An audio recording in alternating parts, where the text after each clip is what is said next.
नमस्कार दर्शक मित्रों, मैं आचार्य दुर्गा प्रसाद शास्त्री आप सभी का स्वागत करता हूं आपके YouTube चैनल। जैसा कि हम इस चैनल में दैनिक राशिफल बताते हैं, साथ ही में एक टिप तो रहती है और कुछ विशेष जानकारी की भी हम माहिती आपको दिया करते हैं। तो दर्शक मित्रों, हम लोग समय को बिगाड़े बिना अगर चाहें कि आगे बढ़ना चाहते हैं तो अगर आपने हमारे चैनल को सब्सक्राइब नहीं किया तो जरूर करिए और ख़ास तौर पर वीडियो को लाइक शेयर करना बिल्कुल न भूलिए। और आपकी अगर कोई कमेंट है तो आप अवश्य हमें वह कमेंट हमारे कमेंट बॉक्स में भेजने का प्रयत्न करिए। ऐसा करने से आपके प्रश्नों का सही उत्तर हम वीडियो के माध्यम से दे सकते हैं। तो चलिए हम प्रारंभ करते हैं आज का राशिफल और शुरू करते हैं राशिफल। पहली राशि है मेष। मेष राशि वाले जातकों के लिए सामान्य रूप से शनि महाराज की कृपा आप पर बरस रही है। शनि बुध का योग बन रहा है, जिसकी वजह से लेन देन से जरा दूर रहने की जरूरत है, लेकिन व्यापार में उन्नति मिलेगी। माता के स्वास्थ्य को लेकर थोड़ी सी परेशानी होगी। पुत्र और संतान संबंधी चिंताओं में राहत मिलेगी। पति और पत्नी के बीच जो अंतर बना हुआ था वह ठीक हो जाएगा। आपसी तालमेल अच्छे दिखते हैं। विदेश गमन वगैरह के कार्यों में आपको सफलता मिलेगी। जल्दबाजी में कोई निर्णय नहीं लेना है। भगवान हनुमान जी की उपासना करके दिन की शुरुआत करें, अच्छा दिन रहेगा। चलिए अब हम देखते हैं वृषभ राशि। वृषभ राशि वाले जातकों के लिए सामान्य रूप से समय सुंदर और बढ़िया दिख रहा है, लेकिन एक बात याद रखिएगा कि आपका भाग्य भी शनै शनै चल रहा है। क्रोध पे कंट्रोल करने की भी आवश्यकता है। मंगल के कारण आपको क्रोधी स्वभाव बन सकता है। आर्थिक रूप से नुकसान होने की भी संभावना है। कोई नया व्यापार अगर जोड़ रहे हैं अथवा व्यापार में जुड़ रहे हैं तो अपने मित्रों से जरा सावधान रहिएगा। खास तौर पर विद्यार्थियों के लिए समय बढ़िया है, लेकिन विदेश गमन वगैरह जाने के लिए थोड़ा समय प्रतिकूल दिखाई दे रहा है। तो उपाय के तौर पर आपको हनुमान जी को एक श्रीफल चढ़ाकर दिन की शुरुआत करें, अच्छा दिन रहेगा। चलिए अब देखते हैं मिथुन राशि। मिथुन राशि वाले जातकों के लिए सामान्य रूप से समय सुंदर है, लेकिन पति पत्नी के बीच अंतर बढ़ रहा है। साझेदारों यानी साझेदारी में अगर आपका व्यापार चल रहा है वहां भी कुछ तकरार हो रही है, तो कोई तकरार न हो इसका आपको ध्यान देना होगा। यानी अपनी वाणी पे कंट्रोल करना है और खास तौर पर अपने विचारों को थोड़ा पॉजिटिव बनाना है। किसी की कही सुनी बातों में आपको दौड़ने की आवश्यकता नहीं है। संतान प्राप्ति के अच्छे योग भी दिख रहे हैं और शादी संबंध की कुछ बातें जरूर आ रही हैं, लेकिन उसमें व्यवधान आता हुआ दिखाई देता है। जल्दबाजी का निर्णय आपके लिए भी नुकसानदेह हो सकता है और अंधा विश्वास किसी पे न करें। यह आज के लिए आपको बहुत ही हिदायत दी जाती है। तो मित्रों, उपाय के तौर पर भगवान हनुमान जी के मंदिर में मोतीचूर का लड्डू चढ़ाकर दिन की शुरुआत करें, अच्छा दिन रहेगा। चले हम देखते हैं कर्क राशि। कर्क राशि वाले जातकों के लिए अगर बात करते हैं तो आपके लिए सामान्य रूप से थोड़ी नासाज तबीयत रहे ऐसा दिखाई देता है, यानी तबीयत बिगड़ सकती है। खान पान में विशेष ध्यान देने की आवश्यकता है। पेट संबंधी तकलीफ आपको जरूर होगी। मित्रों, अगर आप व्यापारी हैं तो व्यापार में आपकी वृद्धि भी हो रही है, लेकिन कहीं से आपके शत्रु पक्ष आपको नुकसान भी दे रहे हैं। नौकरी करने वाले व्यक्तियों के लिए प्रमोशन वगैरह रुकता हुआ दिखाई दे रहा है, अतः थोड़ा सावधान रहना है। जल्दबाजी में कोई निर्णय लेने की आवश्यकता नहीं है। जब तक आपको दूसरी नौकरी नहीं मिलती तब तक आपको नौकरी छोड़ना हितावह नहीं है। विद्यार्थियों के लिए समय सुंदर और अच्छा है। विदेश गमन वगैरह के कार्यों में सफलता मिलेगी। क्या करना होगा तो गाय को घास खिलाकर दिन की शुरुआत करें, आपका दिन बेहतर रहेगा। चलिए अब हम देखते हैं सिंह राशि। सिंह राशि वाले जातकों की बात करें तो आपके लिए सामान्य रूप से समय बढ़िया और सुंदर है। कामकाज भी बढ़िया दिखाई दे रहा है और लेकिन पेट संबंधी तकलीफ आपको भी हो रही है। पढ़ाई में कुछ गड़बड़ी आ रही है, यानी विद्यार्थियों को सावधान रहने की जरूरत है। जो अगर कंपटीशन टेस्ट वगैरह आपने दिया हुआ है तो उसका भी रिजल्ट हो सकता है कि आपके फेवर में आए, बाकी बहुत बड़े पॉसिबिलिटी नहीं दिख रही है। एक बात का ध्यान विशेष यह देना होगा आपको कि किसी की कही सुनी बातों में दौड़ने की आवश्यकता नहीं है और गलत रीत से किसी का साथ देने की भी जरूरत नहीं है। यानी किसी की जामीनगिरी या किसी के आप रिश्तेदार है या कोई भी है तो जामीन देने से थोड़ा बचने की आवश्यकता है। एक बात आपके लिए यह हो सकती है विदेश गमन वगैरह में आपको फायदा दिख रहा है। हो सकता है छोटी बड़ी यात्रा पे आपको जाना पड़ सकता है। क्या करना होगा, तो सूर्य भगवान को जल चढ़ाकर दिन की शुरुआत करें, अच्छा दिन रहेगा। चलिए अब हम देखते हैं कन्या राशि पठना अक्षरों से जिनका नाम प्रारंभ होता है उनके। बुध महाराज आपकी राशि के अधिपति देवता हैं और इसके हिसाब से अगर देखा जाए शनि बुध का योग आपकी कुंडली में बन रहा है, यानी छोटी बड़ी यात्राएं तो हो सकती है, लेकिन बड़ा काम अभी दिखाई नहीं देता। अगर बड़े काम में आप जुड़ना चाहते हो तो जरा सावधान रह के जुड़िएगा, क्योंकि वह समय बहुत अनुकूल नहीं है।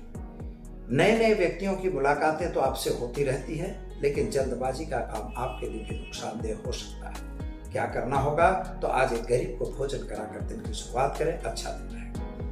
तुला राशि की बात करते हैं मित्रों, तो रत अक्षरों से जिनका नाम प्रारंभ होता है उनके लिए सामान्य रूप से समय बढ़िया और सुंदर है। कामकाज भी अच्छा है। नए नए व्यापार आपके पास आ रहे हैं और आप भी नए नए व्यापारों में जुड़ रहे हैं, लेकिन हर व्यापार में नुकसान और फायदा दोनों हो सकता है। तो नुकसान ज्यादा होने की संभावना है, अतः किसी भी व्यापार में घुसने से पहले उसके गुण दोष को आप अवश्य देख लें। आपके मित्रों का साथ सहकार तो आपको मिलेगा। पति पत्नी का संबंध भी अच्छा रहेगा। शादी संबंध की बातें भी होगी। संतान वगैरह की चिंताएं जो थी उनमें थोड़ी राहत मिल रही है। क्या करेंगे, ओम नमः शिवाय मंत्र का जप करके शिव जी को जलाभिषेक करके दिन की शुरुआत करें, आपका दिन बेहतर रहेगा। चलिए देखते हैं वृश्चिक राशि न और यह अक्षरों से जिनका नाम प्रारंभ होता है उनके लिए। मन में कुछ विचार हैं और करने का कुछ हो रहा है, ऐसा आपका आज दिन जा रहा है। यानी करना कुछ चाहते हैं लेकिन कर कुछ रहे हैं, ऐसी योग बन रहे हैं। अतः जो भी काम आप करना चाहें तो उस पर जरा ध्यान केंद्रित करके करें, यह खूब जरूरी है। क्योंकि अगर ऐसा नहीं करेंगे तो कहीं ना कहीं आपको नुकसान हो सकती है। विद्यार्थियों के लिए समय अच्छा है और खास तौर पर विदेश गमन के कार्यों में भी आपको सफलता मिलेगी। संतान प्राप्ति के भी योग मिल रहे हैं। शादी संबंध की बातों में थोड़ी अड़चन आ रही है। क्या करना होगा, तो आज आप गाय को गुड़ खिलाकर दिन की शुरुआत करें, अच्छा दिन जाएगा। चलिए अब हम देखते हैं धन राशि भटा भटा अक्षरों से जिनका नाम प्रारंभ होता है उनके लिए। आपके किए हुए कार्यों को जो आपने पूर्व में किया है वह कार्य आज आपके पास आ रहे हैं। उन्हीं कार्यों का फायदा आपको मिल रहा है। उसी की मतलब उसकी क्रेडिटेबिलिटी आपको प्राप्त हो रही है। दुनिया के अंदर कुछ भी काम है, अच्छे काम हमेशा सामने आते हैं। यह आपके लिए उदाहरण रूप होगा। विद्यार्थियों के लिए भी समय बढ़िया और सुंदर है। माता पिता के स्वास्थ्य संबंधी जो चिंताएं थी वो दूर हो रही हैं। खास तौर पर छोटी बड़ी यात्राओं पे जाना बन सकता है। वाहन वगैरह चलाने से आपको सावधान रहना है। क्या करेंगे, तो गाय को चने की दाल गुड़ और रोटी खिलाकर दिन की शुरुआत करें, आपका दिन बेहतर रहेगा।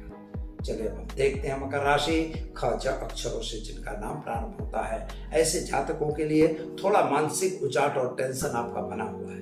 संतान को लेकर आप थोड़ा परेशान दिखाई दे रहे हैं। जल्दबाजी में कोई भी निर्णय लेने की जरूरत नहीं है।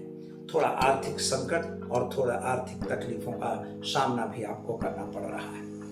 व्यापार जो बंद हो चुका था, लगभग व्यापार मृतप्राय हो चुका था, वह व्यापार थोड़ा थोड़ा चलता हो ऐसा भी लग रहा है। संतान प्राप्ति के योग दिख रहे हैं। पति पत्नी का संबंध अच्छा रहेगा। कोर्ट कचहरी में सफलता मिलेगी। क्या करना होगा, तो आज आप ओम हम जुम सह मंत्र का प्रयोग करिए। एक गरीब को भोजन कराकर दिन की शुरुआत करिए, आपका दिन बेहतर और सुंदर रहेगा। चलिए अब हम देखते हैं कुंभ राशि का अक्षरों से जिनका नाम प्रारंभ होता है उनके लिए। आपके ग्रहों के हिसाब से अगर देखा जाए तो जमीन मकान संबंधी जो प्रश्न थे उनका सॉल्यूशन आ रहा है। खास तौर पर कोर्ट कचहरी में जो मैटर थी उनका भी सॉल्यूशन आएगा। शादी संबंध की बातें भी बनेगी। व्यापार में उन्नति हो ऐसा योग भी बन रहा है। लेकिन किसी के कहे सुने में अगर साझेदारी वगैरह में जुड़ेंगे तो आपके व्यापार में नुकसान और घाटा अवश्य होगा। अतः किसी पर अंधा विश्वास करने की आवश्यकता नहीं है। संतान के प्रति जो चिंता थी वह चिंता दूर हो जाए ऐसा दिख रहा है। क्या करना होगा, तो आज आपको एक गरीब को भोजन कराकर दिन की शुरुआत करें, अच्छा दिन रहेगा। अब देखते हैं मीन राशि दशा अक्षरों से जिनका नाम प्रारंभ होता है उनके लिए। आपके राशि के हिसाब से राशि की स्थिति तो जो आपके द्वादश भाव में बनी हुई है, जमीन मकान संबंधी प्रश्न अच्छे का सॉल्यूशन आ जाएगा। खास तौर पर प्राप्ति जो कहीं से आपको वारसाई मिलनी थी वह भी प्राप्त हो सकती है। जिन पर आपको विश्वास था, अथाग विश्वास था, उन लोगों का भी साथ सहकार आपको मिलेगा। लेकिन एक बात याद रखिएगा कि किसी भी नौकरी वगैरह में अगर आप काम कर रहे हैं तो नौकरी छोड़ने से पूर्व दूसरी नौकरी अथवा दूसरे व्यवसाय की व्यवस्था करनी आवश्यक है। विदेश गमन वगैरह के कार्यों में आपको सफलता अवश्य मिले, ऐसा योग बन रहा है। तो दर्शक मित्रों, क्या करेंगे आप? तो आप चने की दाल, गुड़ और रोटी खिलाकर गाय को और अपने दिन की शुरुआत करें। आपका दिन बेहतर और सुंदर रहेगा। तो यह तो रही 12 राशियों का राशिफल। मित्रों, कुछ प्रश्न ऐसे आते हैं कि आराधना क्या है और ध्यान क्या है, साधना क्या है, ध्यान क्या है। आराधना और साधना एक ही चीज है, लेकिन दोनों में कुछ अंतर है। साधना यानी किसी भी एक वस्तु को लेकर, एक जैसे मान लीजिए आपने विष्णु भगवान को लिया, कृष्ण को लिया, शिव को लिया या किसी अन्य चीज को लिया, उसके लिए आप साधना करते हैं, उसको साधते हैं, यानी बारंबार उसको प्राप्त करने के लिए आप मेहनत करते हैं, प्रयत्न करते हैं, उसे साधना कहते हैं। आराधना किसे कहते हैं? तो किसी इष्ट मंत्र का या इष्ट जप का या इष्ट देव का या इष्ट गुरु का आप कोई दिया हुआ मंत्र या दी हुई कोई भी आराधना बहुत प्रकार की है, एक प्रकार नहीं है उसका। तो उन आराधना में आप जाते हैं। अब इस आराधनाओं में वाम मार्गी है, दक्षिण मार्गी है, मतलब कौन सी मार्ग की है यह भी जानना आपके लिए जरूरी है। वैष्णवी विद्या है, शाक्त विद्या है, शिव विद्या है, यह सब आपको जानना पड़ता है। लेकिन उसमें हमें जाना नहीं है, हमें तो जाना है कि गुरु ने आपको कौन सा मंत्र या कौन सी दीक्षा दी है। उसी दीक्षा के हिसाब से आपको आराधना करना है, यानी उस चीज को प्राप्त करने के लिए मंत्रों की काउंटिंग करना है, गिनना है, और इसके बाद उसको चैंट करने के बाद आपको उस चीज को प्राप्त करने का मेहनत करनी है, उसे कहते हैं आराधना। साधना जो है उसी चीज को साधा जाता है। साधने का मतलब उस पर हमारा प्रभुत्व होना। जब हमारा प्रभुत्व होगा तब हमें वह वस्तु साधित हो जाएगी। जब आप आराधना करोगे तब साधना मिलेगी, और जब साधित हो जाती है तो हम क्या करते हैं, उसे ध्यान, जब साधित हम कर लेते हैं उसी वस्तु का हम ध्यान करते हैं। कायदे से हम उसे ध्यान करेंगे जब आंख बंद करके उसे हम याद करेंगे या किसी भी वस्तु को हम याद करेंगे, तो वही है ध्यान। यानी उसको अपने अंदर उतार कर हम उसे दृष्टिगोचर करते हैं, उसको देखते हैं, तो उसको कहते हैं ध्यान। दूसरा जो कुंडली वाला ध्यान है वह भी आपको ध्यान यही है, चीज वही है, लेकिन कुंडली को आप अपने अंदर देखते हैं और देखते देखते आप उसी के अंदर लिप्त हो जाते हैं, उसी में आप खो जाते हैं। जो खो जाने की स्थिति है वही है ध्यान। तो आराधना अलग चीज है, ध्यान अलग चीज है और साधना अलग चीज है। ये तीनों के भेद हैं। तो मित्रों, साधना भी कर सकते हैं, आराधना भी कर सकते हैं और ध्यान भी कर सकते हैं। तो इसलिए हमें तीनों को अलग समझना है और किसी एक चीज को पकड़ के आगे चलना उचित रहता है। आज के लिए एक टिप दे रहा हूं, अपने घर में नियमित एक घी का दीपक जलाइए और अगर तुलसी की आरा है तो वहां एक अगरबत्ती जरूर लगाइए। ऐसा करने से आपके घर में जो नेगेटिविटी है वह दूर होगी। दीजिए आचार्य दुर्गा प्रसाद शास्त्री को इजाजत। नमस्कार।